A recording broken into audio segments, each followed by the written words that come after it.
Salut la famille, j'espère que vous allez bien. Bienvenue une fois de plus sur notre chaîne préférée. Aujourd'hui, on se note une nouvelle information en Afrique.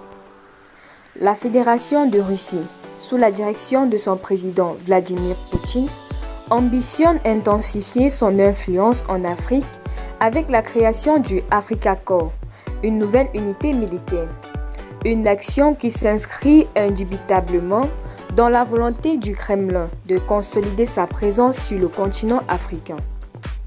Selon le magazine d'actualité généraliste américain Newsweek, le ministère russe de la Défense aurait d'ores et déjà lancé une campagne de recrutement public pour cette unité, soulignant l'importance de l'Afrique dans la stratégie globale de Moscou. À cet effet, une délégation conduite par le colonel général Lonusbek Batman-Guiriev-Vich Evkonov a été reçue par le chef du régime militaire nigérien, le général Abdourahmane Tiani. Africa Corps, héritier du groupe Wagner. S'il s'agissait de procéder à la signature d'un accord de défense, la question de mise en place de Africa Corps a été largement évoquée.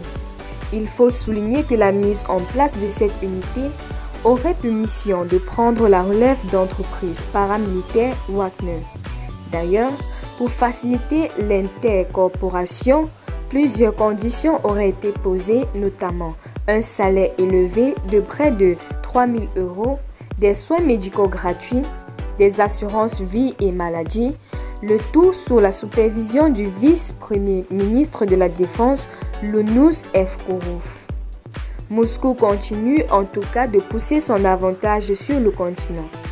Parmi les projets qui semblent travailler avec le plus de constance et qui inquiètent beaucoup des Occidentaux, la volonté de la Russie d'avoir un accès au port libyen, soit de Benghazi, soit de Tobruk. Fin août, le vice-ministre russe de la Défense conduisait la délégation qui s'est rendue en Libye à l'invitation du général Haftar. Restez toujours courtois en commentaire et respectez les règles de communauté. N'hésitez pas de liker la vidéo, de la partager et surtout de vous abonner.